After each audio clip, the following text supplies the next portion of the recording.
हरे कृष्णा, राधे राधे। आप सबका वेलकम है वृंदावन सखी में। आई होप आप सब खुश होंगे, बढ़िया होंगे और हमारी तरह ठाकुर जी की सेवा में मदमस्त होंगे और ठाकुर जी की कृपा का अनुभव भी कर रहे होंगे। तो फ्रेंड्स, आज इस विषय में बात करेंगे क्योंकि मुझे अधिकतर कई बहनें लिखती हैं कि दीदी, हम गोपाल जी को लेके जब किसी की रिश्तेदारों के घर में जाते हैं या फ्रेंड सर्कल में कहीं भी जाते हैं तो वहाँ पे गोपाल जी को भेंट स्वरूप कुछ लोग 50, 100, 2 जो भी उनकी श्रद्धा होती है वो पैसे भेंट देते हैं। तो हमें समझ नहीं आता उन पैसों का हम क्या करें, वो पैसे मंदिर में चढ़ा दें या क्या करें। तो आज इसी विषय के ऊपर हम वीडियो लेके आए हैं। ये वीडियो आप एंड तक ज़रूर देखें। तो देखिए फ्रेंड्स, जब आप गोपाल जी को लेके कहीं बाहर जाते हैं, अपने दोस्तों के यहाँ, अपने रिश्तेदारों के यहाँ या कहीं इत्यादि, और किसी के हृदय में भाव आते हैं और गोपाल जी को नमस्कार करने के लिए वो कुछ पैसे जो ठाकुर जी को भेंट में दे देते हैं, तो पैसे आपके पास एकत्रित होते रहते हैं। तो उन पैसों का आप क्या करें?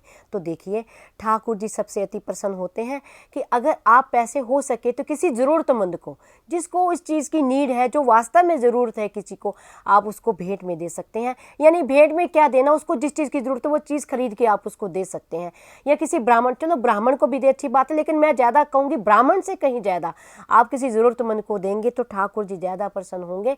या फिर आप जैसे गैयाँ हैं, गैयों को चारा खरीद के आप, अधिकतर गौशाला हर शहर में होती हैं, वहाँ जाके गई माता को चारा खरीद के आप खिला सकते हैं।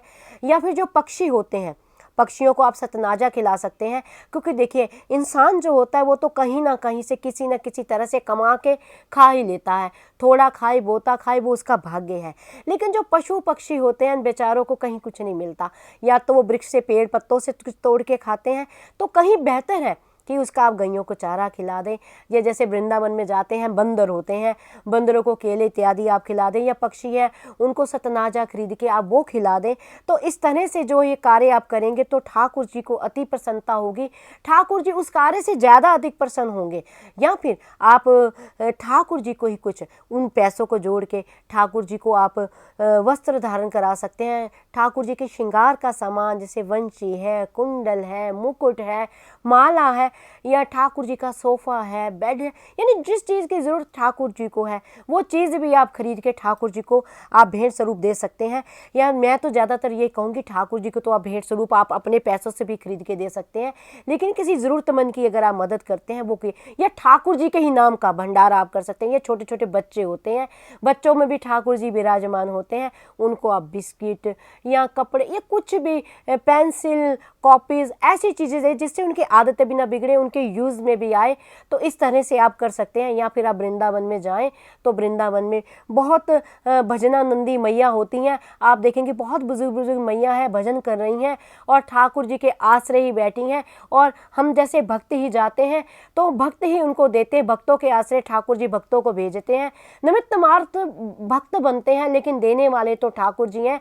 तो आप उनको भी भेंट स्वरूप में आप धन भी दे सकते हैं, आटा लेके भी दे सकते हैं, फल लेके भी दे सकते हैं, या दवाइयाँ खरीद के भी आप दे सकते हैं। तो इस तरह जो सदुपयोग ठाकुर जी के पैसों का आप कर सकते हैं, इससे ठाकुर जी ज़्यादा आनंदित होंगे, ठाकुर जी को ज़्यादा सुख मिलेगा और ठाकुर जी भी खुश रहेंगे और आपके हृदय को भी जो अंदर से संतुष्टि मिलेगी, जो सुख मिलेगा, इससे बड़ी तो कोई और बात हो नहीं सकती है।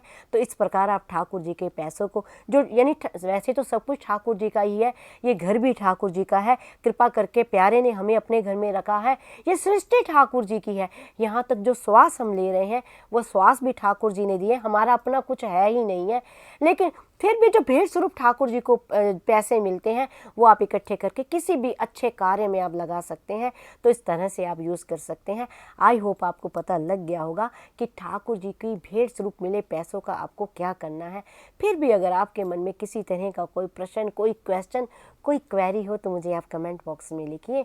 जितना मैंने संतों की वाणी से सुना है, जितना मैंने अध्ययन किया है और जितना मैंने ठाकुर जी के प्रेम में पाया है, उसके अकॉर्डिंग ही आपके प्रश्नों का उत्तर मैं देती हूँ। और अगर आपको ये वीडियो अच्छा लगा हो, इस वीडियो को लाइक करना, शेयर करना, सब्सक्राइब करना ना भूलें। हरे कृष्णा, राधे राधे।